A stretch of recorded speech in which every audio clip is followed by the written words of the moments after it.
Welcome to the wonderful world of wellness with Dr. Andy Mencia. This medical program heard from 7 to 7:30 each Saturday right here on WSBR 740 AM is brought to you by the Adult and Geriatric Center under the medical direction of geriatrician Dr. Andy Mencia. Good morning. Good morning, Dr. How are we Mencia. doing? Well, it's good. Glad we didn't get the hurricane. The hurricane. But we get a lot of rain. The people in Texas are on our prayers. And it went to Category 4. Yeah, then it was kind of going down now a little bit. Once it hit land, it will die down a little bit to Category 3, which still is very significant. They were expecting from 3 to 1. So it's still a Category 4, so that's, a 3, so that's significant. Well, I want to tell you something interesting. When it rains a lot and there's thunder, I don't know, you don't have your dogs now, but when you had your dogs, did you remember that they get very scared? Very, very scared. As a matter of fact, it was so hard for the 4th of July with all the firework and all of that with the dogs. I remember trying to find places like we used to go into the farm where there was less noise with all the animals. Well, I was thinking now, because you brought up the hurricane, thinking about what the dogs and what these poor little animals think. They're protected, but it does affect animals differently for some reason. It's interesting. In India, they know when a typhoon is coming by watching the behavior of the elephant. What happens? Well, the elephants start running away. When they see an elephant all running on the same direction, people move. Because that's one of the indications of a typhoon. Well, so we don't have any elephants here. But that's why we don't have the typhoon. So we have other things. But Dr. Mencia, I wanted to also ask you about people who... just in general, we don't listen. Well, there are people that study animal behavior. So we don't really watch the behavior of the cats and the dog when a hurricane is coming. Do they still go and sit by the window, the cats? Do the dogs still have the same position? Do they act restless? We don't know. We really don't know. It's a good question. Well, last night, I always take Charlie out before we go to bed. And he hadn't been out, so I was doing that halfway down the hall. He stopped, turned around, and went back to the apartment. He didn't want to go out. Now, I don't know if that was because because it's been raining outside or whatever, but I do pay attention to him. Good. Yeah, because they do have a special feeling. But what I wanted to bring up today, because I think it's really important, so I'm glad you brought up animals. When people have their animals at home, and they're very happy and they're very important, and all of a sudden they have to go to a retirement community, or let's say an assisted living, that's more likely, and they have to leave their animals behind. I believe that is terrible for their mental health. Exactly. A lot of those patients end up taking antidepressant. They become extremely depressed because not only you have broken their home or their apartment or the area of living, you have broken that. They cannot bring all of their furniture and memorabilia they have at home. They cannot bring all of that. They cannot bring all of the pictures. They have to choose some picture to have there. And then the animal that they love and have become attached to, they had to leave that behind. So it is difficult. And there are some retirement places that will accept animals, trying to make it easier. Because, it's a blow on anybody's mind to have to make such a drastic change. And sometimes they are planned change, but most of the time it's an abrupt type of change when a person, suddenly they notice that they're losing their memory and they're getting confused and they are burning things at home and it's no longer safer for you to be home alone. And the abrupt change can not only give you depression, it can also, if you have the beginning of Alzheimer's, it can worsen the condition, If you have diabetes, the diabetes can worsen during the move. which make the care a little bit more difficult. And then the new caregivers at the assisted living facility or the retirement community say, well, this person does not belong here. This person really belongs in a nursing home. But it's just the social component of their care, right, Ina? Isn't it? Well, I want you to talk about. Good morning. Wake up. Good morning. How's Russia back there? You in Russia? I think good. she's traveling. No typhoon. No that's typhoon. right. No elephants either. Yeah, no elephant. Man, you in Russia, you guys are so lucky. You get there, even though you live in the North Pole, but you don't. We get a lot of snow. You don't get no tropical storm. We get a lot of snow, you no know. typhoon. And in the winter time, when there is the snow, 4 or 5 feet snow, you can get out of the house. Yeah, well, you have big boots, you see and that. it's true there in Russia when, you want to preserve the brain so you don't get Alzheimer's, you stick your head in the snow. So Of course. Why do you think I'm so smart and bright? Yeah. She's put her head in the snow like that. Yeah. But You used to belong to Snow Lotto. just make sure I don't get a lot of sunburn. Right. Because it might melt. Now it starts melting a little bit, yeah. Dr. Mencia, does the whole idea, though, if all these traumatic events occur for an elder person, does that increase their Alzheimer's or increase their memory loss? It increases, yeah, it increases. Remember that one of the things when we study Alzheimer's disease is that there are certain conditions that will tend to make the Alzheimer's worse. And one of them that we see on a daily basis is what we call sundowning. And the reason that is that sundowning is the part of the day that is not day, but it's not night. And for us that do not have Alzheimer's disease, we can transition, we can understand, okay, we transitioning from day to night. Give it an hour or two, it's going to be nighttime. Everything will be okay. The Alzheimer patient get extremely confused, and that's why we call that, the person is sundowning. It's because during that time of the evening, when it's neither day or night, they get extremely confused because they don't know what to call in their brain. And they can get very agitated. And the confusion can raise to a different level. And sometimes people that don't know the disease, that are the caregiver, think the patient is faking it. Because just 5 minutes ago, he or she was just nice and quiet and relaxed and talking, and now is calling or cursing or throwing things, and it's just dealing with the change, and a lot of time, putting more lights in the room and making it understand, still, even though it's daytime, turn the lights on so that the transition during that period of the day become easier on the patient. Yes, I of course know about sundowning, but I didn't know that explanation. That's very interesting. When I come into my apartment, first thing I do is I like a light. I like lights. I'm very much into lights. I don't like dark. Some people like their blinds closed and they live in this dark world. I know you don't, and I don't. So I keep, and even when I go out, I leave the lights on so Charlie isn't confused. Yeah, but imagine then a person with mild Alzheimer or moderate, whatever stage you are in, and suddenly now you get transferred from your familial environment to an assisted living facility. A room you have to find your way around.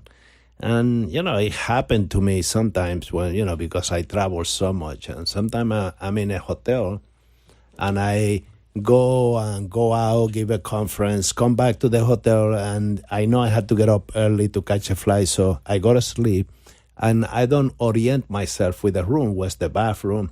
And sometimes you get up and you want to go to the bathroom, you open in the closet. Yeah, right. You don't know where you are. Like, what the heck? What's going on? Exactly. What am I? And that's right. You all combobulate until you go and turn the light on, but you don't even know what the light switch is.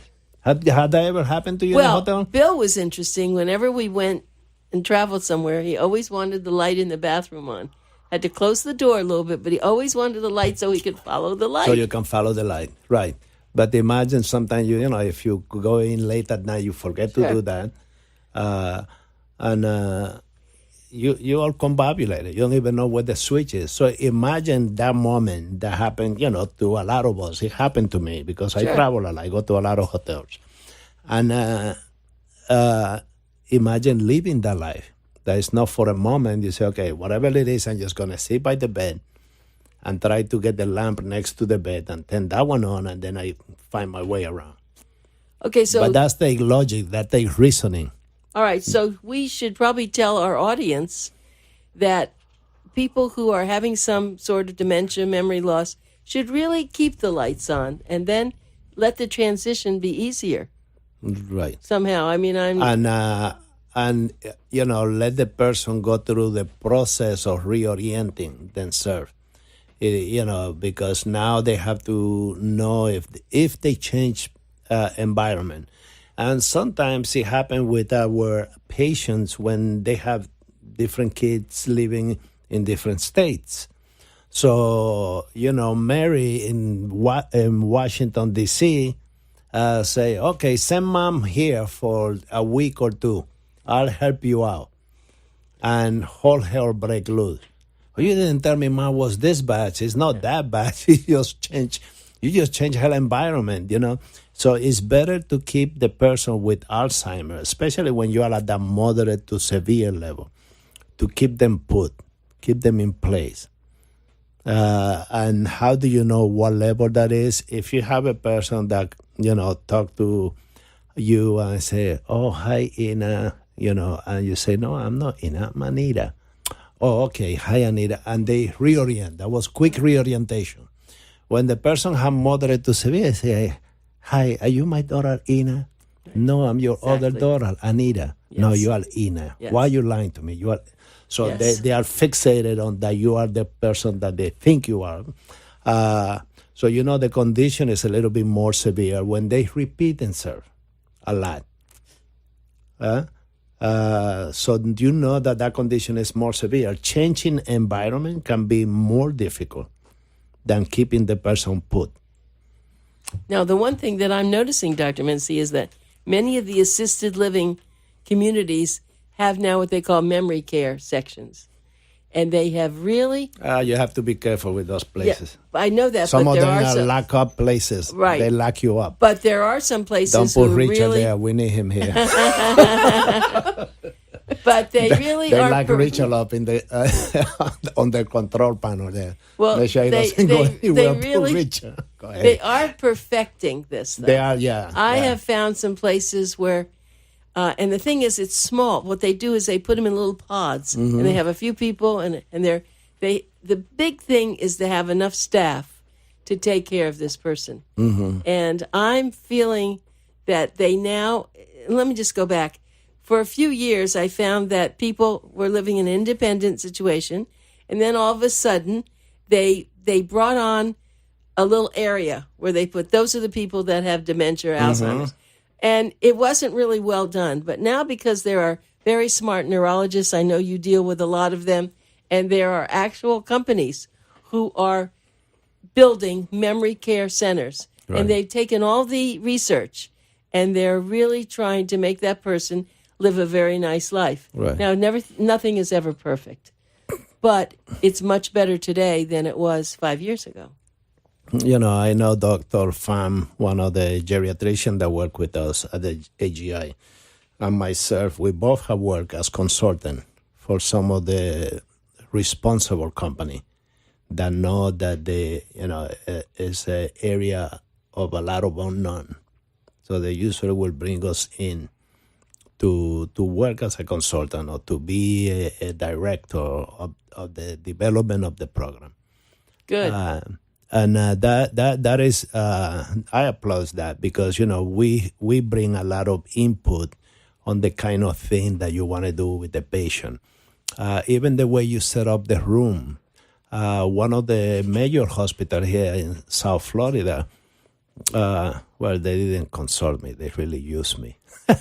They hired me as the medical director to develop. So I tell you what they used me. They hired me to be the medical director to develop inside the hospital a Alzheimer unit.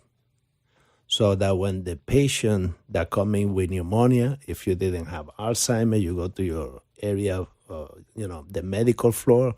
But if it was an elderly patient with Alzheimer's disease, we're going to this unit where you get all the treatment and everything. And and I thought it was a great concept. I said, okay, I'll be your medical director.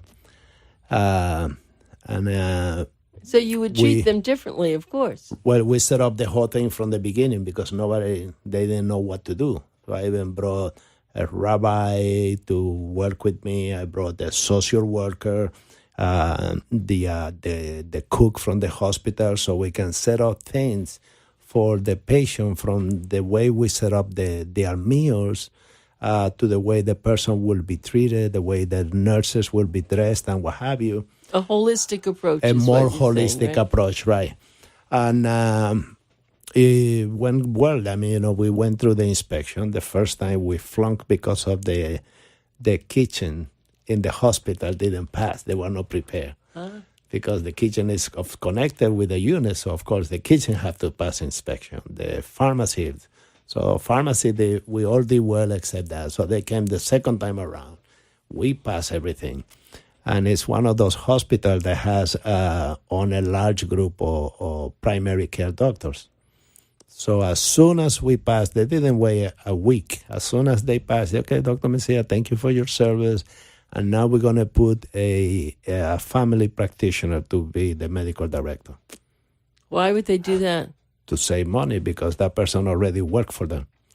I see, but they didn't really have the knowledge, or that they didn't carry on what you started. No, and they fell down. The center went and shut down again because, of course, the family practitioner is not a geriatrician.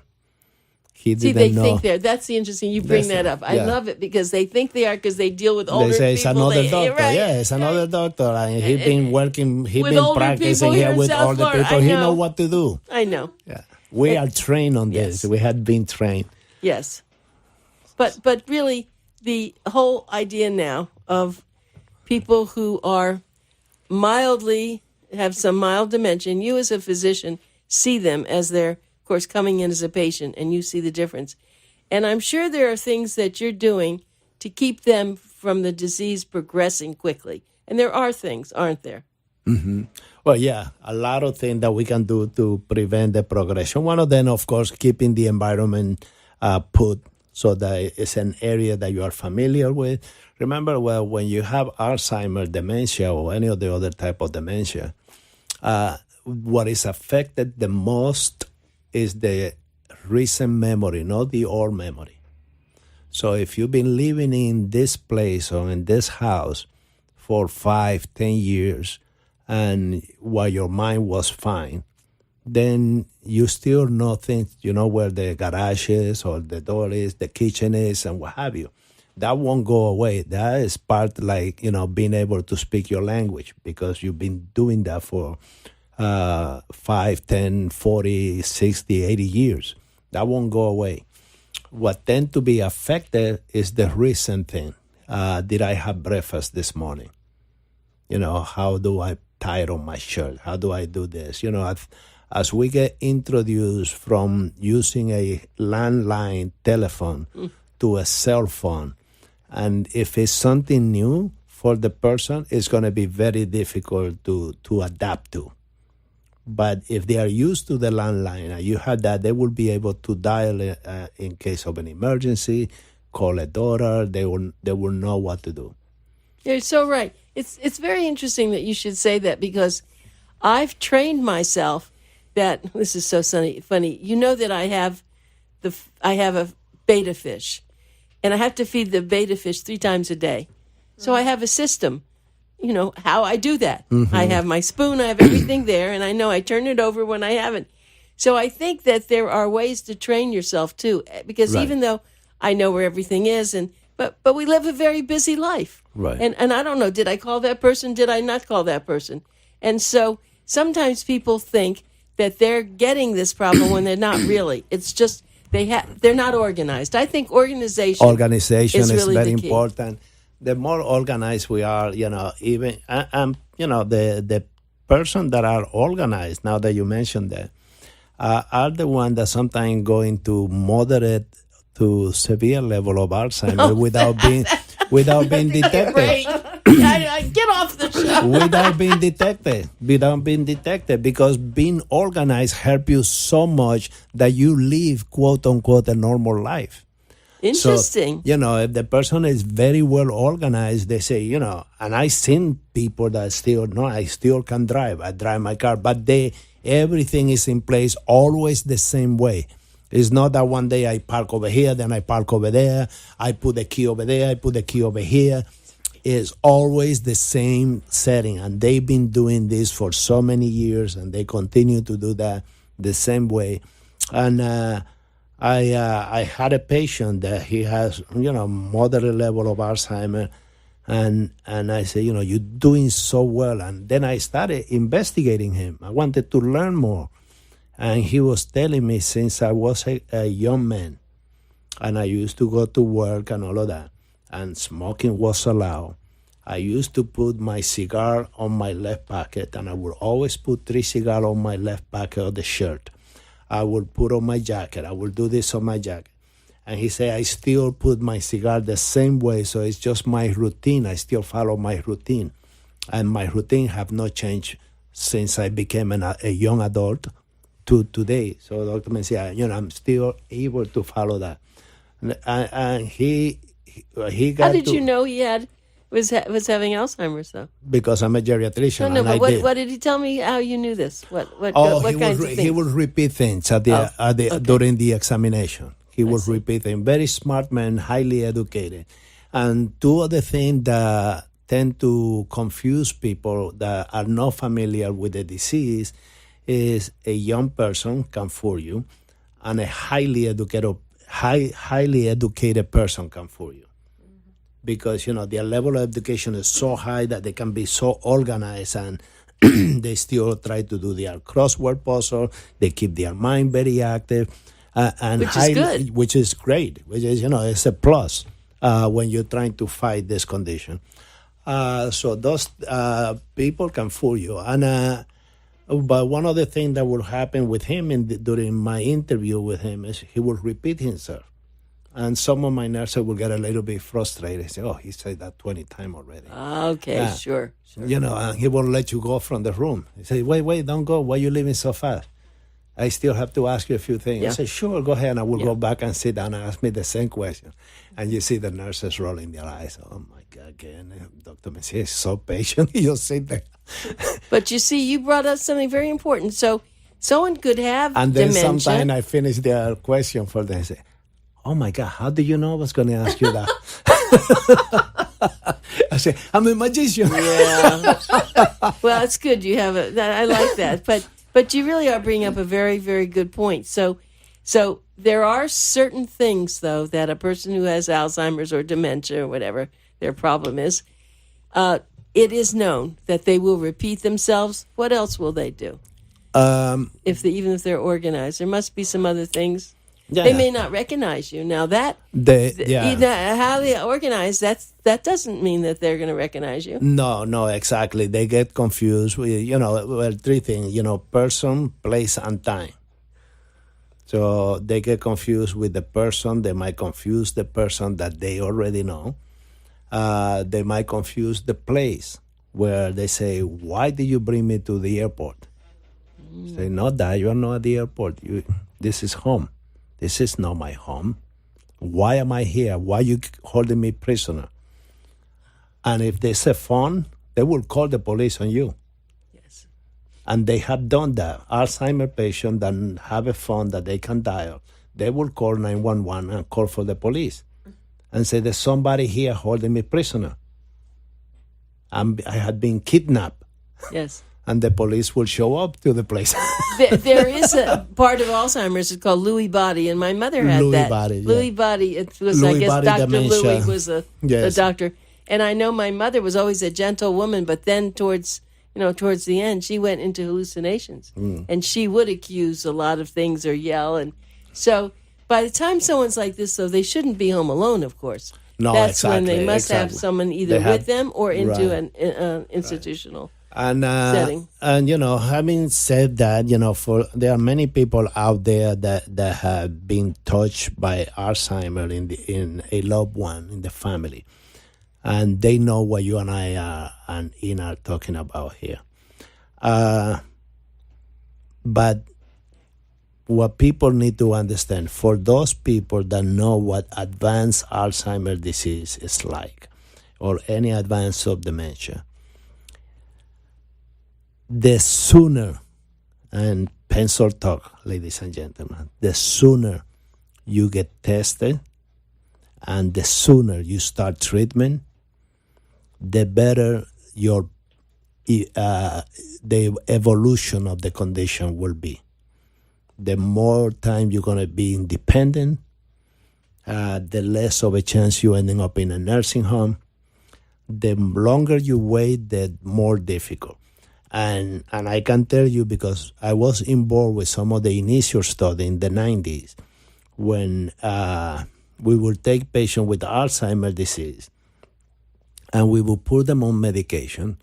But, in a research study, you put the individual that are willing to come in, and sometimes the person will say to the loved one, I don't want to go back anymore. I'm done. I don't want to follow this. And they have mild level, and the loved ones sort of give in and say, okay, Mom, you don't have to. If you don't want to go, you don't have to go. We're just going to call Dr. Mencia and let him know that you're going to be out of the study. And when that happened, we will call them back and say, do me a favor. If down the road you notice that your mom is getting worse and you want to put her right back on the study because you're going to get your medication for free, give us a call. And guess what happened? We had a bunch of patients that left the study, and then they call us and they say, we want to go back. We want the medication. And what we did, we compare the one that started the study from the beginning and they were doing well, that they were having a little bit of problem with their memory and they went to quote unquote completely normal life, to those patients that had the same condition but they went off the study. Those ones kept declining. Every 2 to 3, 4, 6 months, they just see a significant change on the person. And when they decided, now this one are up here on the curve because they got better. They are on the normal range again. This one are declining over here. When this group decided to come back in, we compared them. And they never caught up with the person that were diagnosed early and continue with the treatment versus the person that decided to do nothing and come back later to get treated. Doctor, so sometimes I compare this to cancer. Yeah. If you have cancer, if you have a breast cancer and I detect it really early and I get rid of it, you are done. You're okay. Let's continue this because we're going to have another show that we can talk about. This is very interesting, and I think that people who are sitting at home, they need to hear this, and I appreciate it very much. So we'll be right back. Thanks for listening to The Wonderful World of Wellness with Dr. Andy Mencia. Be sure to tune in each Saturday morning from 7 to 7:30 right here on WSBR 740 AM.